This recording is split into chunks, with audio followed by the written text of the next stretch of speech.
For much of its modern history, India stood in the shadows of global defense production.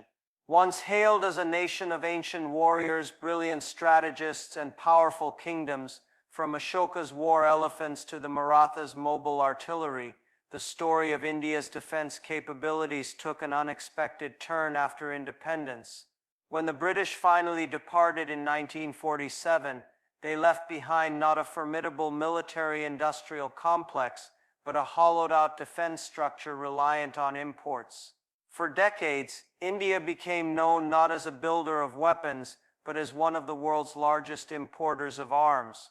This was not a symbol of strength, it was a sign of vulnerability. Every jet in the sky, every tank on the ground, every missile in the arsenal had a foreign tag. Russia, France, Israel, and later the United States, these were India's lifelines. And in this dependency lay a strategic weakness that would haunt India again and again. But change, as always, begins not in silence, but in shock.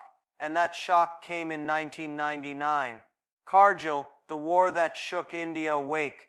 The summer of 1999 was meant to be a time of diplomacy. Just months earlier, Prime Ministers Vajpayee and Nawaz Sharif had signed the Lahore Declaration, committing to peaceful dialogue between India and Pakistan. But what followed instead was betrayal and bullets. Pakistani soldiers and militants infiltrated Indian positions along the line of control in Kargil, occupying strategic heights and threatening Indian supply lines. India responded with Operation Vijay, a fierce campaign to retake its territory. The Indian army prevailed, but the victory revealed something troubling. India's military was operating with outdated gear, depleted ammunition, and a lack of precision weaponry. It relied heavily on imports, but as the war raged on, foreign suppliers hesitated. Approvals were delayed, deliveries were uncertain. It was the most dangerous scenario for any sovereign nation. The outcome of a war was not just in the hands of soldiers, but in the hands of foreign vendors. The Kargil War became India's defense wake-up call. It exposed a national security paradox. How could a rising power remain strategically dependent on external suppliers for its very survival? Sanctions after Pokhran, the isolation that sparked independence. But the Kargil conflict wasn't the only jolt to India's defense mindset. A year earlier, India had conducted its second round of nuclear tests, Pokhran II, declaring itself a nuclear power. The response from the West was swift and severe. Sanctions were imposed, dual-use technology was restricted, global partnerships froze, and once again, India was left isolated, not just diplomatically, but technologically. It was during this isolation that the seeds of strategic autonomy were planted. Cut off from global supply chains, India had no choice but to begin building its own.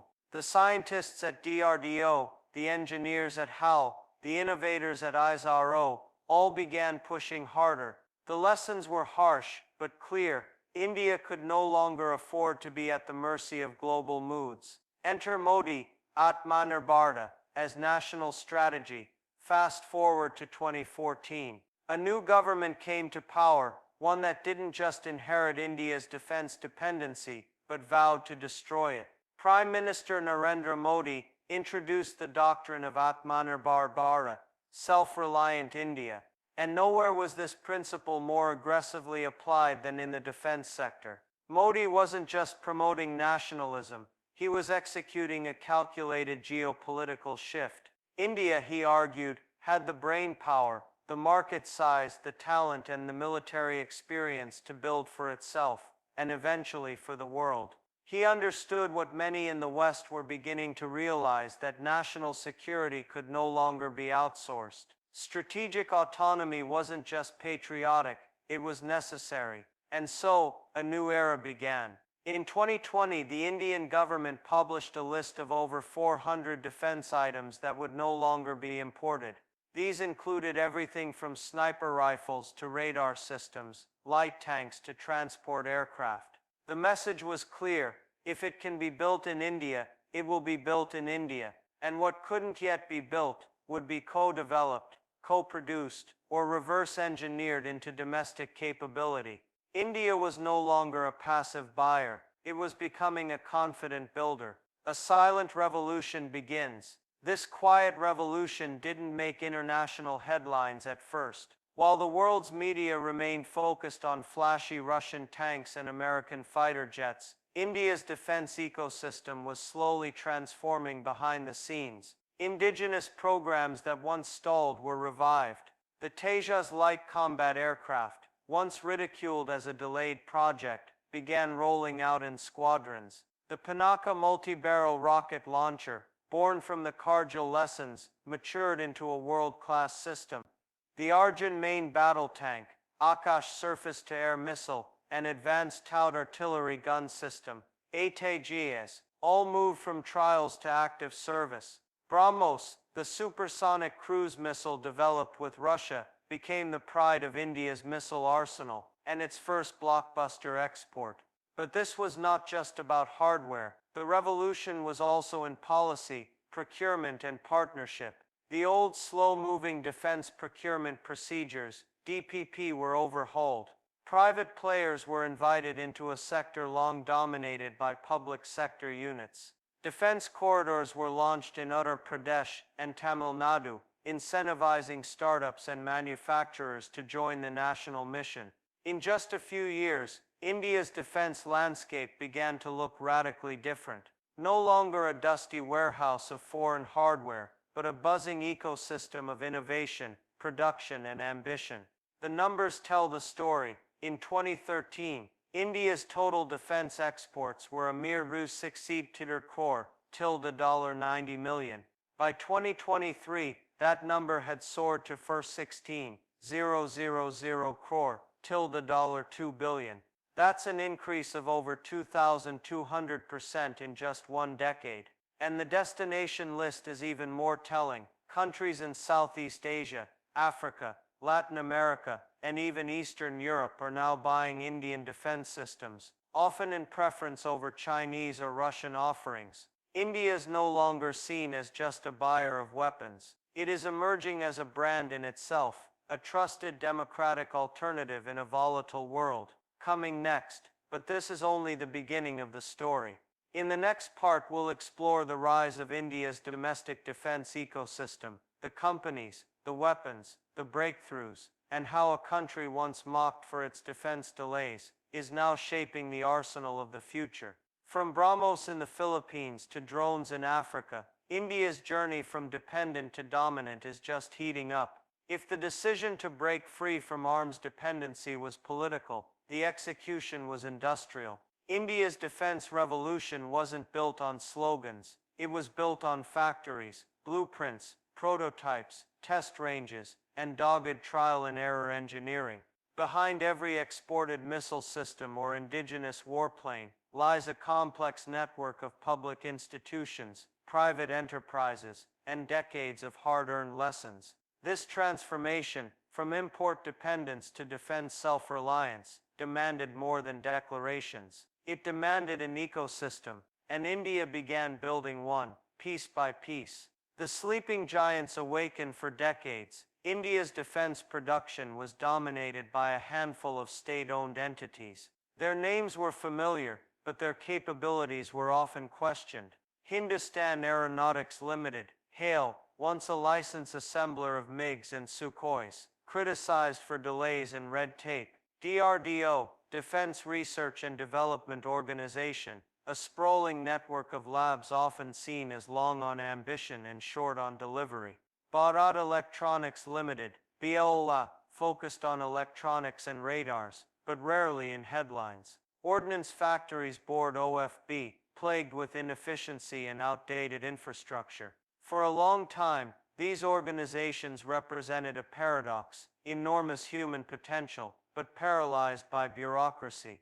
But in the last decade, something changed. Under pressure from reforms, leadership overhauls, and direct political backing, these once sluggish giants began to stir. HALE delivered Tejas Make-1 to the Indian Air Force, and began working on Make-1A and Make-2. DRDO, fielded a flurry of successful projects from Astra air-to-air missiles. ATO began exporting radar systems and avionics to friendly countries. The OFB was corporatized, broken into 7 new entities to inject competitiveness and accountability. This was not a cosmetic change, it was structural. India's defense public sector was not being privatized, it was being professionalized, and the results began to show. The crown jewels of indigenous defense. No conversation about India's defense leap is complete without understanding the success stories that changed perceptions. Let's begin with the missile that put India on the export map. BrahMos, the world's fastest cruise missile, developed as a joint venture between India's DRDO and Russia's NPO Mashinostroyenia. The BrahMos missile combines supersonic speed, pinpoint accuracy, and lethal payload. Capable of flying at Mach 2.8 to 3.0, versatile, can be launched from land, sea, submarine, or air. Extremely hard to intercept, a nightmare for enemy ships and bunkers. In 2022, the Philippines signed a $375 million deal to acquire BrahMos missiles, India's biggest ever defense export at the time. Several other Southeast Asian and Middle Eastern countries are reportedly lining up next, but BrahMos is just the beginning. Tejas, the light fighter that refused to die. The Tejas light combat aircraft was once India's defense punchline. Over 2 decades in development, constantly delayed, and facing endless criticism. But today it has not only entered service, it has proven itself. Lightweight, agile, and completely Indian-made, equipped with advanced radar, fly-by-wire systems, and indigenous avionics. Export offers received from countries like Argentina, Egypt, Malaysia, and Sri Lanka. What was once mocked is now being marketed globally, and this shift matters, not just for the jet itself, but for what it represents. India can do high-end aviation. Pinaka, born from war, ready for export. The Pinaka multi-barrel rocket launcher MBRL was born from the painful lessons of Kargil. India realized it needed mobile, indigenous firepower that didn't depend on imports. Pinaka delivered. Fires a salvo of 12 rockets in 44 seconds, each with a range up to 75 kilometers, can deliver warheads with precision deep into enemy territory. Now being exported to Armenia in multi-million-dollar deals, it's one of many artillery systems, now drawing interest from Southeast Asia and Africa. Akash, the shield in the sky. India's Akash surface-to-air missile is designed to protect critical infrastructure, air bases and cities. Capable of intercepting aircraft and cruise missiles, already inducted in large numbers across Indian Army and Air Force, exported to Vietnam, the Philippines, and several African nations. Akash shows that India isn't just building offensive weapons, it's also providing defensive systems that align with global demand.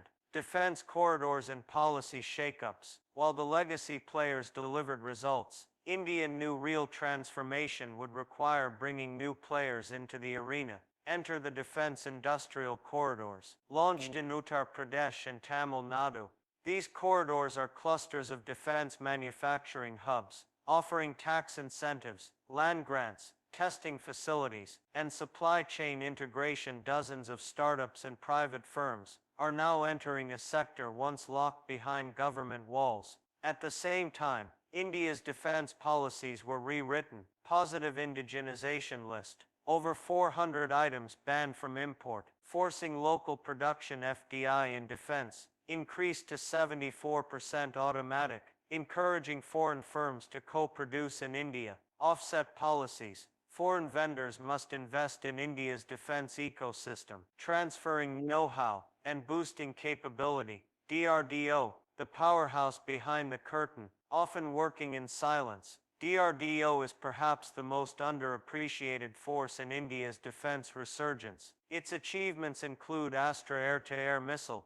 well in final export talk, anti-tank missile, being adapted for global markets. Rudram anti-radiation missile, giving India SAID, suppression of enemy air defenses capabilities. Hypersonic test vehicle, HSTDV, India joins the elite hypersonic race with US, Russia, and China, even in niche segments like robotics, underwater systems, and EW electronic warfare. DRDO has moved from theoretical to field-tested products, and perhaps most importantly, DRDO now partners with private industry, ensuring that innovation reaches the market faster. The numbers are catching up. India's defense production value crossdrop tell the $12 billion in 2023, and that number is expected to double by 2027 if the current growth rate continues. Already India exports to over 85 countries, a remarkable shift for a nation that once depended on Soviet spare parts to keep planes flying. It's not just quantity, it's capability. India is no longer a second-tier power in defense manufacturing. It's rapidly becoming a strategic supplier, especially for countries who want reliable, democratic, and affordable alternatives to Chinese or Russian systems. For decades, India's defense sector was walled off, a closed garden controlled entirely by the state. Defense production was the domain of government-run factories, DRDO labs, and legacy institutions. Private industry stood outside the gate, but today that gate is wide open, and what's pouring through it is not just capital, but ambition, innovation, and world-class manufacturing. India's private defense sector is no longer a sideshow. It is rapidly becoming the backbone of India's military-industrial revolution, a policy shift that changed everything. The transformation wasn't accidental, it was strategic. Until the early 2000s, India's defense industry remained tightly controlled. Even after private participation was technically allowed, red tape and favoritism ensured that the state-owned giants kept their monopoly. But starting around 2016 and accelerating post-2020, the Modi government tore down these barriers. Private firms were allowed to bid for major defense contracts. Licensing norms were drastically simplified. 100% foreign direct investment, FDI, was allowed under government route, and 74% FDI under automatic route. A Defense Production and Export Promotion Policy (DPEP) 2020 was introduced, making private players central to India's $25 billion defense vision. And suddenly, India's biggest corporate houses began to move.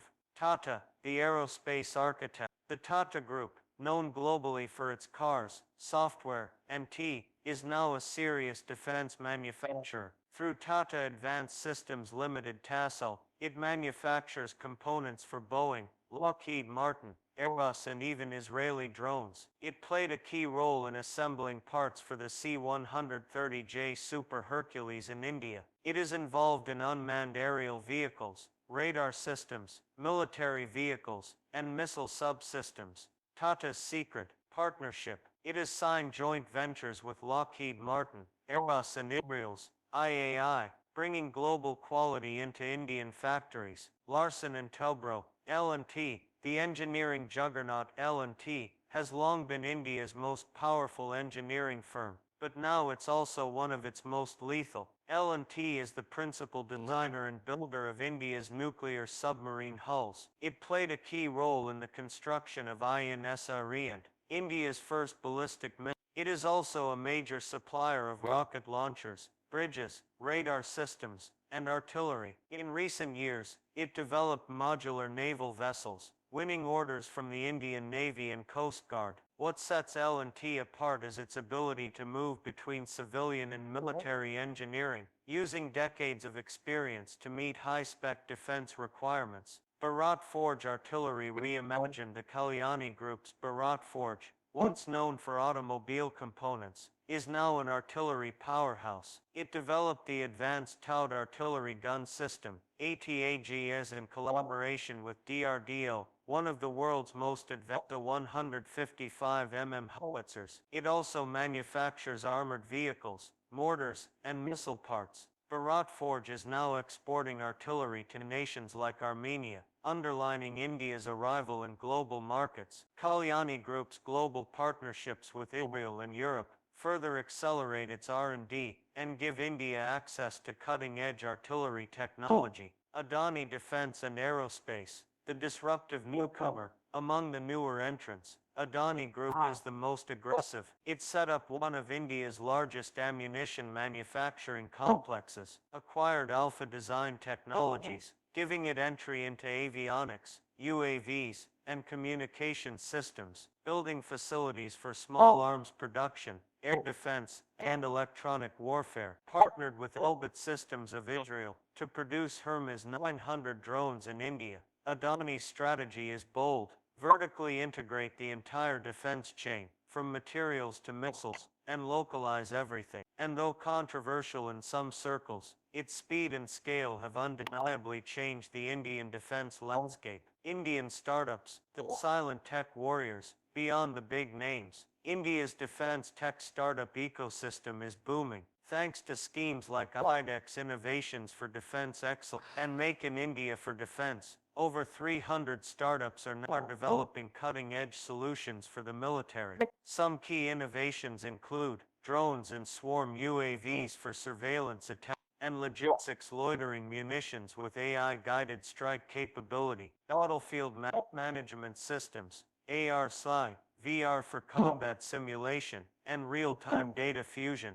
underwater drones, hypersonic test platforms, and portable radars. Startups like Idea Forge, Tunbo Imaging, Big Bang Boom, and Sagar Defense are already supplying to the armed forces, and some are preparing for global exports. This is India's Silicon Valley meets Kargil moment. The new defense export stars India's arms exports have moved far beyond BrahMos. Some recent highlights include artillery to Armenia, radars to Sri Lanka, and the Maldives patrol boats to Mauritius, Seychelles, and Vietnam drones to African and Middle Eastern countries, surveillance systems to Indonesia, spare parts and subsystems to dozens of countries, from Brazil to Poland. India's defense catalog now features over 300 export-ready products, including aircraft, helicopters, naval systems, small arms and ammunition, electronic warfare, simulators and training systems. With each export,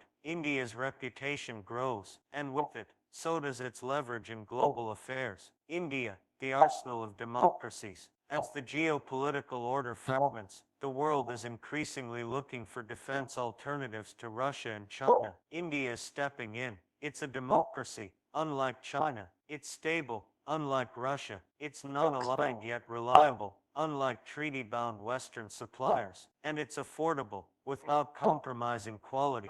Nations that once relied on Soviet weapons are now replacing them with Indian systems. India is offering more than arms. It's offering strategic independence, just as it once sought for itself. Coming next, but every revolution faces resistance. In Part 4, we'll explore how India's rise is reshaping the global arms market, and how countries like China, Russia, and even the West are responding. We'll also look at India's growing role in defense diplomacy, regional training missions, and Indo-Pacific strategy, and the new rivalries it's triggering. The world's arms bazaar is changing, and India is now a player, not a pawn. Once a passive recipient of other nations' weapons, India now stands at the edge of a new identity, a provider, a partner, and increasingly a power. But success in defense is never just about manufacturing hardware. It's about shaping alliances, reshaping markets, and redefining the global rules of war and peace. As India's defense exports rise, its influence rises with them, and that influence is beginning to challenge established giants, quietly but unmistakably, redrawing the arms market. India versus the old guard. The traditional defense exporters have long held the map. The US sells to its allies, but with strings attached. Russia flooded developing nations with subsidized gear, but its war in Ukraine has exposed deep weaknesses. China offers cheap systems, but questions about quality, dependency, and backdoors in electronics have made many nations uneasy. Into this fractured land steps India, non-aligned, democratic, affordable, and rapidly advancing. Former Russian clients like Vietnam, Armenia, and Egypt are exploring Indian alternatives. Nations weary of Chinese debt traps are choosing Indian-built ships, patrol vessels, and drones. Even European states, stretched thin by Ukraine, are opening the door to Indian parts, spares, and co-development. The global arms market is being realigned, and India is now on the strategic suppliers table, not the shopping list. Diplomacy through defense. The new doctrine weapons are not just tools of war, they are tools of diplomacy. India has mastered this understanding and is applying it through a policy of defense diplomacy, especially in its immediate and extended neighborhood. In the Indian Ocean, India provides training, maintenance and equipment to the navies of Sri Lanka, Maldives, Mauritius, Seychelles, and Madagascar. Indian patrol boats now sail under the flags of smaller nations, often gifted as a gesture of goodwill, but backed by hard strategy. Naval exercises like Milan, Simbex and Malabar bring together regional and global powers under Indian coordination. In Southeast Asia, India is quietly building ties with Vietnam, the Philippines and Indonesia, offering radar systems, shipbuilding assistance, and maritime surveillance platforms. These nations, locked in territorial disputes with China, see India as a reliable partner that shares both geography and democratic values. In Africa, Indian defense exports, especially drones, armored vehicles, and surveillance systems, are increasingly finding clients in Kenya, Nigeria, Namibia, and Rwanda. India offers something China doesn't: military cooperation without political leverage. Through every deal, every gift, every training mission, India is doing something powerful. It's turning defense exports into strategic relationships, a soft power edge. Interestingly, India's rise as a defense exporter is not seen as threatening. There's no Indian equivalent of gunboat diplomacy. There are no Indian troops in foreign lands. There is no ideology being pushed behind its weapons. This is India's soft power advantage in a hard power domain. Its arms don't come with politics. They come with options. That's what many nations want today: sovereignty, not subservience. And India, with its own long history of non-alignment and strategic independence, understands this better than anyone. The remaining challenges. But the revolution is far from complete. India's defense sector still faces major challenges: bureaucratic delays, overlapping approvals, and legacy mindsets continue to slow down procurement. The private sector still fights for a level playing field against entrenched public monopolies. Critical technologies, like jet engines, stealth coatings, and long-range missile propulsion, remain elusive and dependent on foreign partners. And export marketing needs better institutional support, fast-track approvals, and aggressive outreach. In short, the ambition is there, the groundwork is there, but the execution still needs tightening. The future, a strategic arsenal for a multipolar world. Despite the challenges, the trajectory is clear. India aims to become a top 5 defense exporter in the next decade. It is already manufacturing for global giants like Boeing, Airbus and Lockheed Martin, building indigenous platforms across land, air, sea and cyber domains, creating a trusted alternative to China and Russia for much of the developing world. This is no longer about copying others. This is about building India's own brand of reliability, affordability, and resilience. In a world that is increasingly fragmented, with the US-China rivalry, Russia's pariah status, and fears of tech surveillance, India's non-threatening, stable and democratic model is striking a chord. It is not trying to dominate, it is trying to enable. That's what makes its defense revolution so unusual and so effective. There was a time when India couldn't fly its own jets, build its own rifles, or maintain its own tanks without external help. That time is over. What began as a necessity has evolved into a doctrine, and now into an identity. India's defense revolution is not just about weapons. It is about sovereignty, about dignity, about rewriting the very story others once wrote for it. From importer to exporter, from dependency to autonomy, from silence to strategic voice, India has arrived. And this time, it brought its own arsenal.